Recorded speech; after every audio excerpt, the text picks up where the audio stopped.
So all this month, January, been really busy TB testing most of the time. I've been head trapping most of the time, so cows coming into the crush and trapping their heads, reading their tags. We've had all of us on the go because it's been about 10 days of this month. We've been around all the farms come together in one hit. They're all separate holdings, but I'm going to link the two of them up as soon as we get the same TB status, and then it'll be a bit easier. But at the moment, so we're strawing down, ready for a second run through tomorrow.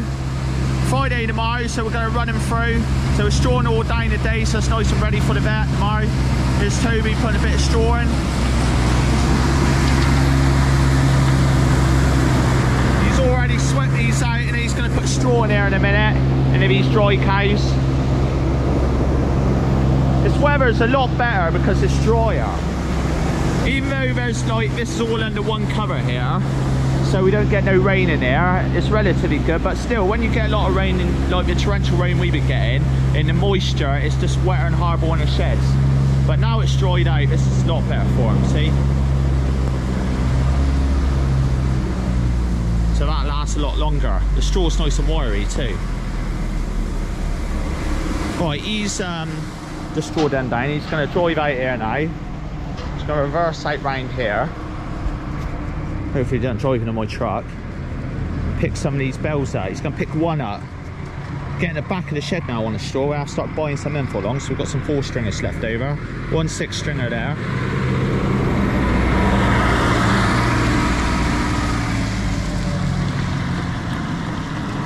If he does it right and he's not camera shy, he should just scoop a bell straight in.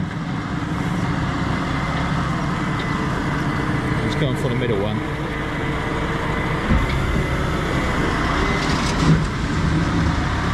Got the 175 on loader at the moment. 174 went in for a service the other day, so he's on the wagon.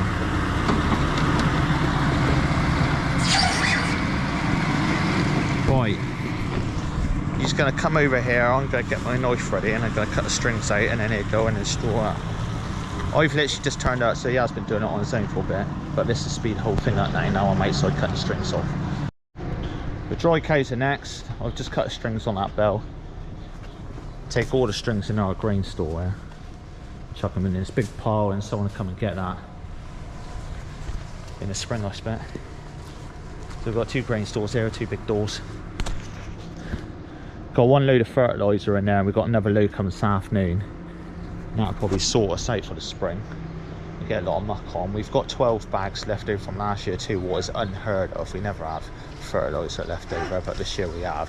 So it just goes to show like how we've been, like, you know, because of the price of fertiliser and whatnot, taking it a little bit steady. Because last year was quite a challenging year too. We had the dry time, so we wanted the grass to grow well in the autumn. Some of the calves here, what we are TB testing, littlest shed here. These are all heifers now. All the bulls have been going on at 4 weeks old. Got a crush in the corner ready, so the hard work's been done all the jabbing and that. We just got to rub them now. So we've got to have one more clear test to get our TB. Here in Somerset was shut down. We had an IR, so inconclusive. What went inconclusive again, so that makes them a reactor. So we've had a reactor what went on test before last, and then we had 1 clear test, and we've got to have 2 clear tests 60 days apart. So if we have a clear test this time, we'll be out. But when you're putting through like 700 odd animals or whatever, we got probably a bit less. I think it's about 680 or something. We, you know, you're gonna have 1 or 2 always come at IR or whatever. It's like really hard to have a clear test. So it's just a constant ongoing problem. So we have another dry. It's still quite wet out, Brian. We have another dry week. We're going to get some muck out, some rotted dung. But this is what we got. So the whole farm down here has grown. Even though we had a cold time in the autumn, and we're going through a cold time now, the grass has grown like mad. So look at this. This is like our home field. So this field was like the last field the cattle were in. They grazed it down super tight. Grass has grown back really well, and the whole farm is looking ever so green. So a nice bit of grass out there, and like, because up on the spring farm we like turning out early, we are gonna you know, we get them out, and you think like when your silage is getting back to the plant, you think, oh, that's right, I've got a nice bit of grass out in the field, I'll let them out. But they do eat that grass really quick, and they eat it fast too. They nosh it down. It takes a long time to grow back, because the grass don't really get growing on this farm properly till at least the middle of April, and sometimes it's later than that. Right, so this is the feed barrier. Toby's just chucked straw in there, what showed you just a minute ago, and now he's strawing down the dry cows. There's TB testing tomorrow, second run through. We don't want to like, we want them nice and clean, we want it to look good. We've had loads of us down here this year, TB testing. Nearly too many people, but we pushed them through fast, so it's worked really well. It's a massive cost for us farmers, TB testing. All this labour and whatnot. Beat a light out over there, so we ain't got a light in here at the moment. Father's gonna get a light bulb, so we're gonna put that in a minute. It's good to have a light on in the dry cows at night, it's easier to check them out. Milking cows, I turn the lights on about 5:30 at night, and then I turn them off again about 10 o'clock. That's worked quite well, that has. No milk drop or nothing. No cows doing splits in the night, anything like that. They aren't affected them one bit.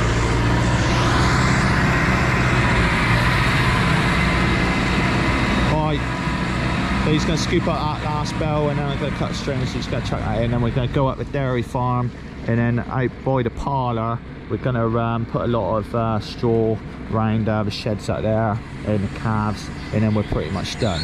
This afternoon we've got a load of fertiliser coming, so we're going to load that. Toby gets time, he's going to go and get a load of hay and a load of straw ready for the weekend.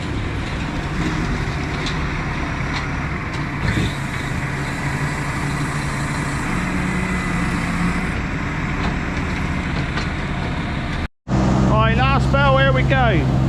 So he's just driving up through the feed barrier, tucking it straight over. Got dry cows half drove out. So some of you commented I ain't got the bed on this straw chopper, that's why you see straw dropping out a little bit.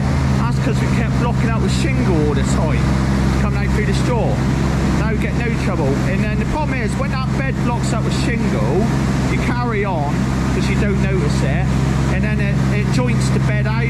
So like the conveyor, it's like he's on two chains either side like that, and then they go like that, and then it's a massive pain in the ass. It takes hours to fix. So we just took the bed straight out. What's a 5-bit job? 2 bolts on the back, and just slide it out. Get a bit of straw drop out on, but it's not the end of the world, because you're either strawing down in the shed or like down this barrier, and I just push it up anyway. That made no difference.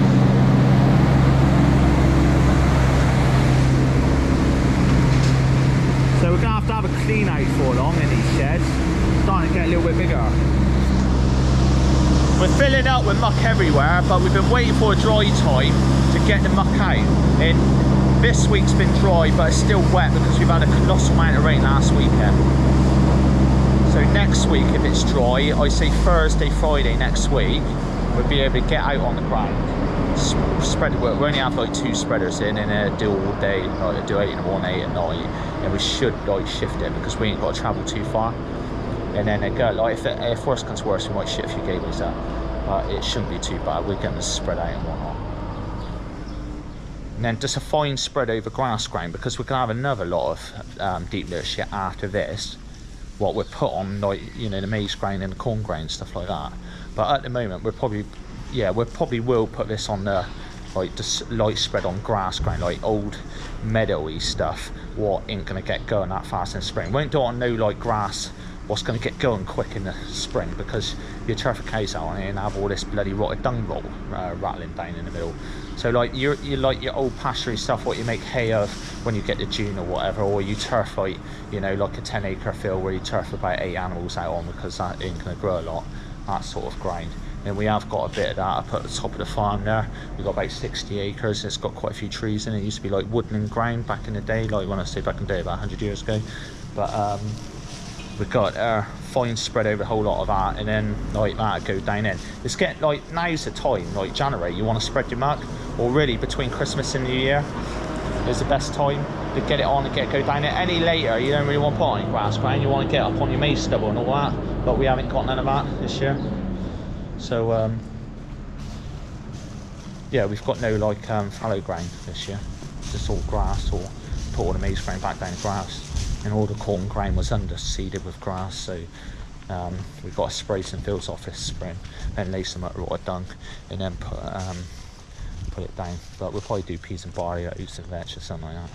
Let's see how it goes. And bulkage, that's what we want. Just want a lot of bulkage. Well, I've just shut the shed. I'm going to let dry case back right now. So this year we've got no stones in the straw at all. It's really good straw. And then here's the dry case here. So some have stayed in whilst we straw down. And some people say, oh yeah, you've got to drive them out and all that when you do it. And yeah, sometimes you do. Like on a year when we have stones in, we drive them all out. But this year it's just flicking over the top of them and it's all alright.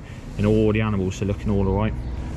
So they, that straw chopper, see, he's over there now behind that second shed, strawing down those calves, what I showed you what we're TV testing. That straw chopper is so bloody good. I'd have one with wheels on any time of day. We've got two a day, and then a bigger one. And then that one, see, he'd go up on the other farm. If the other one breaks down and straw down, you just hitch him on and tuck them on. It's real fast. And you can put a bell in it and leave it in there, because once he's finished, he'll put a bell in there and leave it in there. So if we've got to chuck some straw in quickly after milking or something like that, anywhere, he's ready to go. And you can carry bells in it too. So I've loaded them up with 3 bells before when I've had no straw down here and I've had to straw everything down quick. I took them out the other farm, put 3 bells in it, had one on the loader too, and then drove back down here. So he is pretty good. Yeah, I wouldn't change one of those choppers, and he's not the biggest one either. I think he's one of the smallest, because you only chuck 1 bell in the time, so he's ideal.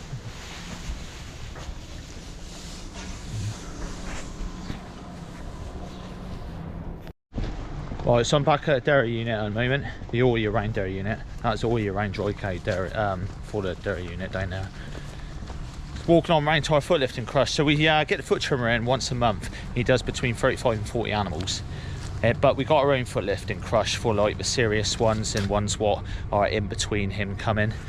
So we had to have it get it fixed. So I got on the flatbed trailer, man, just picked it up. He's done a lot of work. Bloody bull got in there and tipped him over and completely fucked it up. Got his head cut. So I had a cut here with a grinder, get him out, and like completely fucked crush up.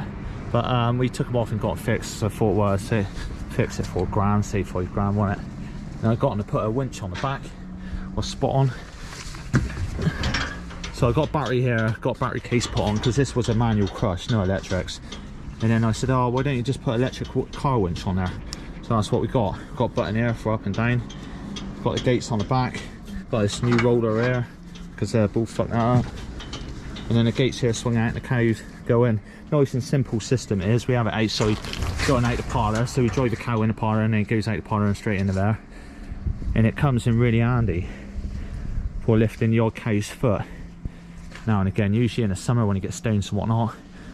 But I reckon, like, we used to have a reel on the back to wind the feet up, and now I've got that electric wrench on and I'll put a car battery on it. It'd be a lot easier going. So we don't do, I say we don't do a lot of feet, we probably do. We probably do like 1 a day ourselves, or 1 every other day when it's bad. But the professionals come in and do the best of the job. Right, so Toby's just lifting up the crush, our other crush there, our TB crush. You just hitch your straw chopper off there.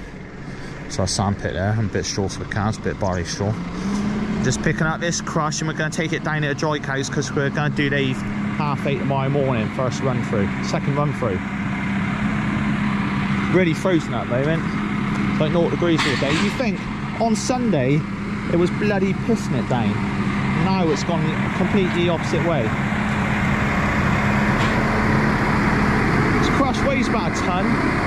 Lucky we only got to take it about 100 metres. It's a chieftain crush. Done a lot of work, this one. He squeezes in and all that, takes all 8 animals. He's got one of his head trappers here, so we don't use this front gate when we're TB testing. We just have him open and the animals charge through on that scissor action head trapper. Right, so we've got the crush, back down the dry cows again. He's going to put it in there, our calving pen, what we also use as a TB holding pen. So we have got like a head trapper in there, but this one's a lot faster. I'll just then put it down. But what we do, no matter how fast they run down into that, I'll have that front gate open and that scissor action will stop them.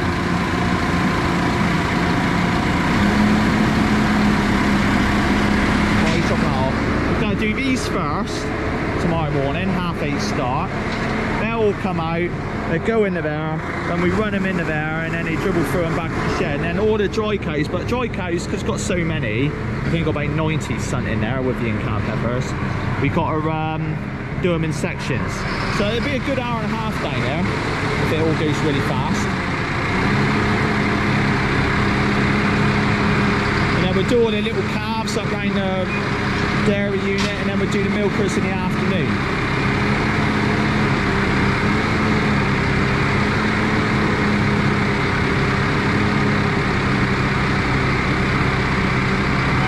Bloody crush just take a thrashing with these loaders. Our other crush, what we've got around the corner for young size, we've rolled about 3 times. Not because animals are tipped over, just because we dropped it. So this is what we do. We'll open this up. This will stay open. That head yoke there. Don't matter how fast they run at it. It's just like this. That's trap them. See, I'll put it like that and just stop them. And we'll run away. Toby straw shed down. Ready? So they're going there. We've got loads of doors here, what was shut, and then they come down this race and straight in. This squidges in, it should be alright, we'll push it over. These roads are savage at the moment. So I just drove through a really bad bit there, and there's another bit up here. It's just pure ice on the roads. It's nice and sunny, I would have thought it would have melted. Like with wheels spinning everywhere. So I'm going up to the autumn unit now, because Toby's in front with a tractor wagon, because he's dropping it off, because we're a man down a day. So usually like one bloke runs between the two, does all the feeding. But we've got this afternoon, we've got one short in the parlour back down here on the autumn, on our all year round cabin unit. So we're gonna, Toby's dropping a wagon off up here. I'm gonna pick him up. It's only about 2 miles away. It's not too bad, but it's all lanes, noisy as hell.